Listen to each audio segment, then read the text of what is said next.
Desde quando ser cristão é ser radical?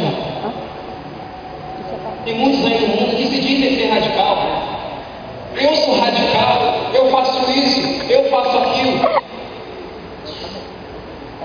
Hoje chega uma parte para mim, me perguntou tanto versículo da Bíblia. Você sabe onde está? Você sabe onde está? Você sabe onde está isso, onde está aquilo?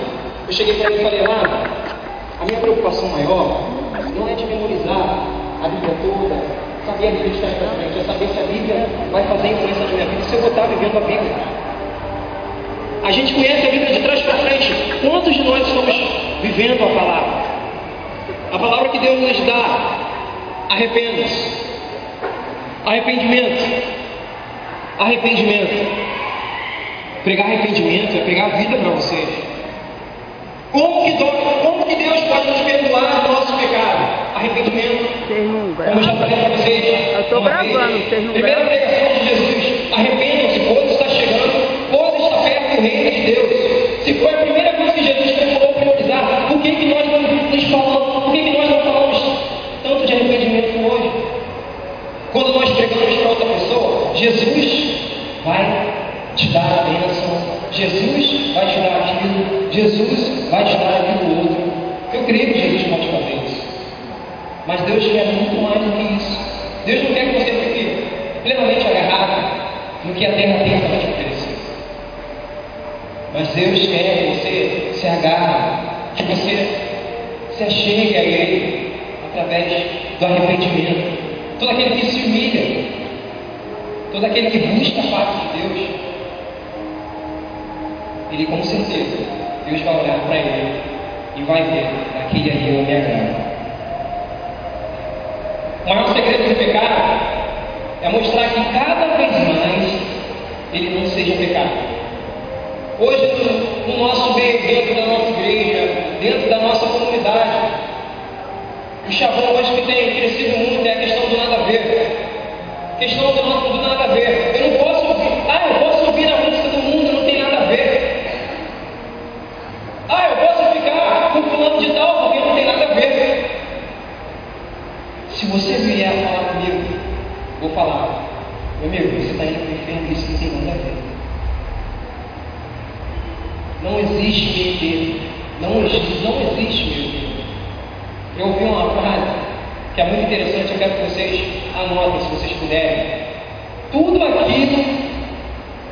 aquilo que é passado para vocês que não é 100% verdade, é 100% mentira. Não existe meio termo. Não existe meio termo. Ou você anda na luz, ou vocês andam em trevas. Vamos para Mateus capítulo 5.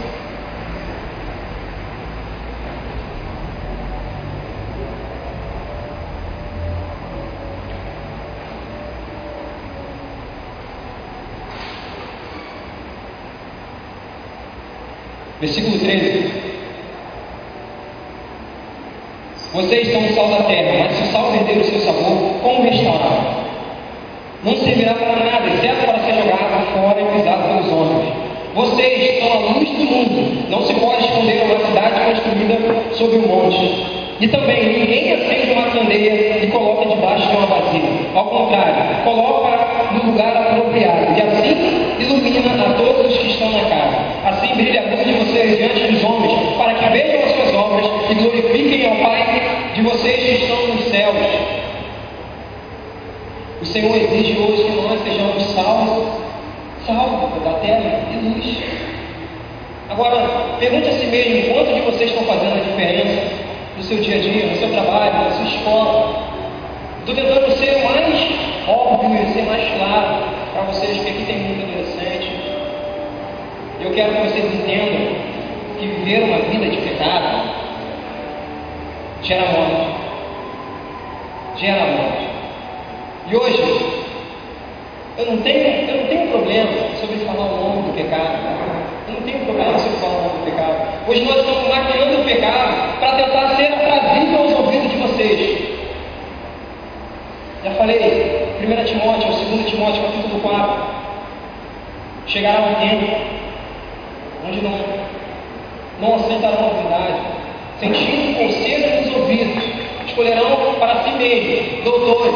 Estamos no tempo onde estamos vivendo Hoje nós profetizamos que você será profeta das nações, todos nós seremos profetas das nações. Deus falou isso comigo, você será o profeta da nação. Só que a minha visão em relação ao profeta era falar tudo aquilo que você interior. E quando Deus me chamou para ser profeta, Ele me chamou para ser Jeremias. Por isso eu era tão mesmo. Jeremias, você vai ir, você vai se confrontar ao povo. Todos os maiores profetas da Bíblia, todos os homens de Deus, eles não se importavam em agradar, mas sim a Deus. Falar sobre o pecado hoje é pregar a vida. Falar que se vocês estão pecando, falar que vocês, nessa vida de pecado, estão levando vocês para o inferno, para a morte, é pregar vida para vocês. Isso é pregar amor para vocês. Deus só corrige aquele que Ele ama. E se Deus está corrigindo a todos nós, falamos que hoje nós somos uma geração pecaminosa, que todos nós estamos distantes de Deus. Deus, como eu já disse, Deus de Gênesis do Apocalipse, Ele está com os braços abertos, chamando os homens para perto de si.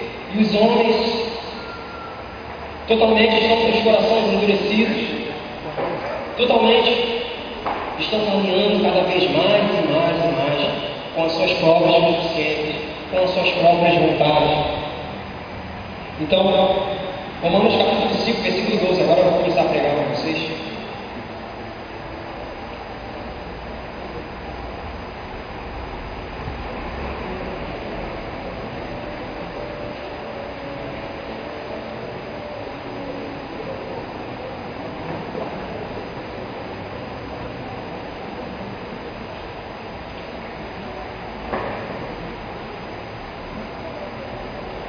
Romanos capítulo 5, versículo 12, diz assim: portanto, da mesma forma como o pecado entrou no mundo por um homem, e pelo pecado a morte, assim também a morte veio a todos os homens, porque todos pecaram.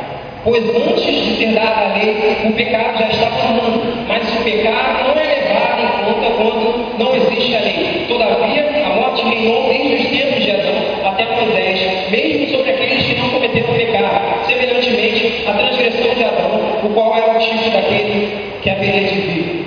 Eu quero saber aqui, quantos têm certeza da sua salvação? Quantos têm certeza da sua salvação? Amém.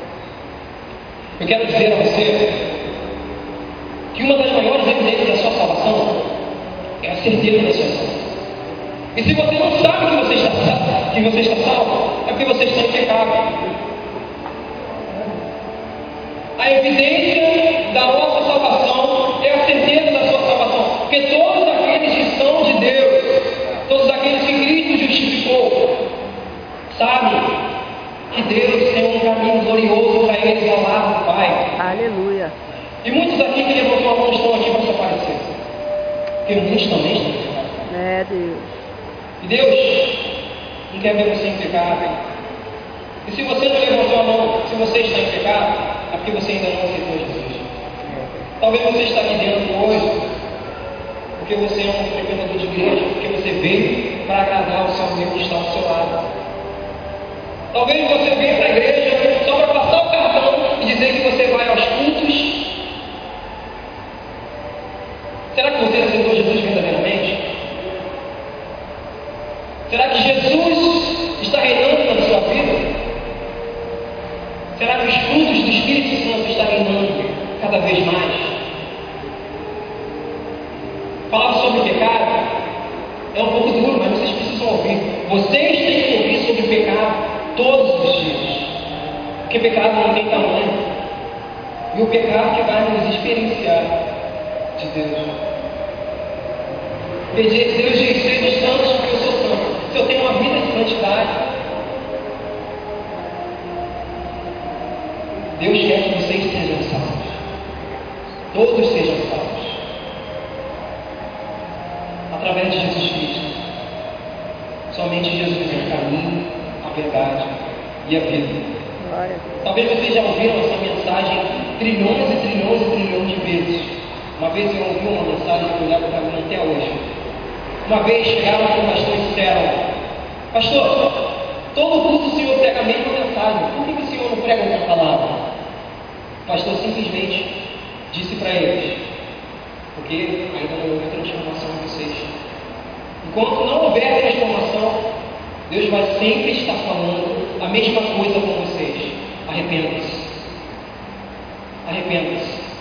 Arrependimento. Uma palavra tão simples, mas que leva à eternidade: arrependimento. Somente em Jesus Cristo nós podemos obter a vida eterna. Verdadeiramente Ele levou sobre si as nossas dores.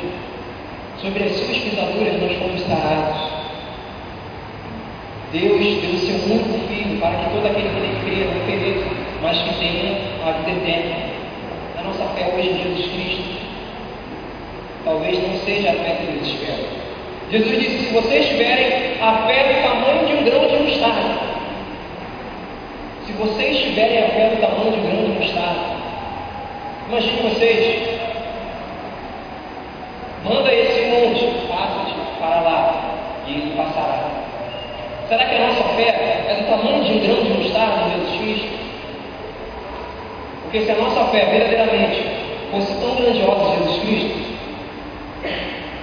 esse lugar estaria cheio, ou talvez muitos não estariam aqui, porque estariam sedentos, cheios do Espírito Santo, querendo levar a palavra para outros. Quero que vocês vá em Ezequiel, capítulo 2.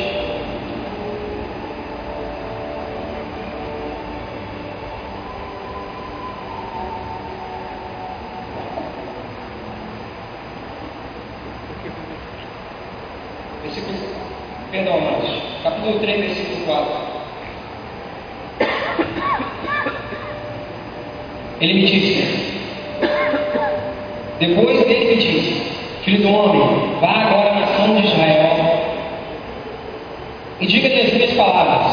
Você não está sendo enviado a um povo de fala obscura e de língua difícil, mas à nação de Israel. Não irá a muitos povos de fala obscura e de língua difícil, cujas palavras você não conseguiria entender. Certamente, se eu o enviasse, eles o ouviriam. Mas a nação de Israel não vai querer ouvi-lo, porque não quer me ouvir, pois toda a nação de Israel está endurecida. Vamos pular o versículo 17. Filho do homem, disse ele, eu vi sentinela, preste atenção no que Deus está falando para Ezequiel. Filho do homem, disse ele, eu vi sentinela para a nação de Israel. Por isso, ouça a palavra que digo e leva a eles a minha advertência. Quando eu disser ao ímpio que ele vai morrer, e você não o advertir, nem falar para dissuadi-lo dos seus maus caminhos, para salvar a vida dele, aquele ímpio morrerá por sua iniquidade, mas para mim você será responsável pela morte dele. O que Deus está dizendo para Ezequiel aqui? Deus está dizendo: ide pregar a palavra. Todo aquele que vem até nós é Deus que está enviando, e nós somos sentinela para essa geração. Quantos de vocês estão pregando a palavra? E Deus está deixando bem claro: a morte deles, nós seremos culpados, nós seremos responsáveis pela morte de cada um deles. Então, esse é o nosso tempo de ir pregar a palavra. Ide e pregar a palavra. Deus não exige muito de mim. Deus não exige muito de mim. Talvez muitos aqui, Renan, você não gosta de fazer isso, você não gosta de fazer aquilo, porque Deus não exige muito de mim. Deus exige tudo. E está em tempo de Deus exigir tudo de você. Deus está exigindo tudo de nós. Como o Breno disse, está ligado. Não há mais tempo para a gente ficar perdendo tempo no Facebook. Não há mais tempo para a gente ficar de conversinha fiada na escola, ficar contando fofoca para a amiguinha, ficar de conversinha no culto. Não há mais tempo. Não há mais tempo. Deus está dizendo claramente que essa é a última geração. E nós temos a responsabilidade de levar a palavra de Deus a cada um deles. E como Deus disse, vocês são sentinelas.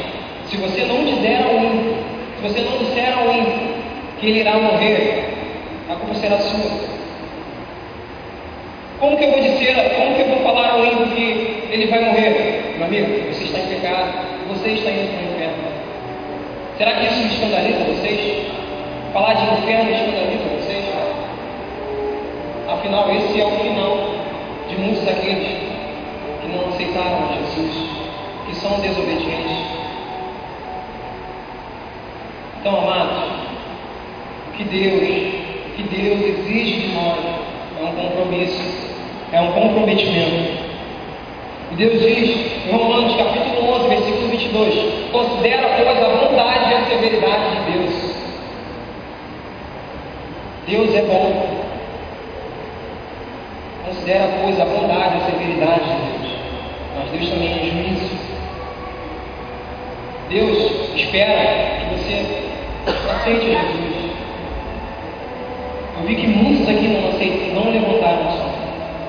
Porque muitos aqui não têm certeza da sua salvação. Muitos aqui não sabem para onde estão indo. Talvez, se Jesus voltasse hoje, qual seria o futuro de vocês? Seria ficar com aquelas 5 loucas? Ou aquelas que já estavam preparadas para ir com Jesus? Quero perguntar aqui a vocês: quantos aqui estão se preparando para a volta de Jesus? Levante a mão. Quantos estão aqui se preparando para a volta de Jesus?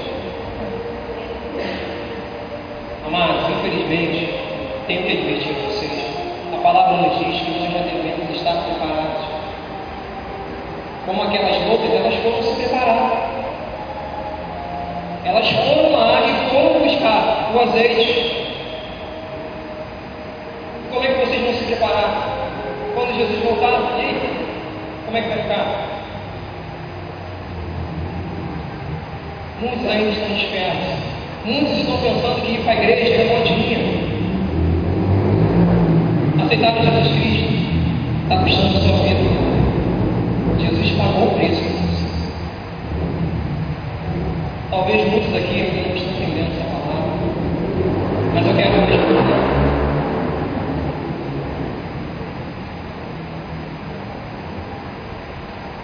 Vamos para Mateus capítulo 25.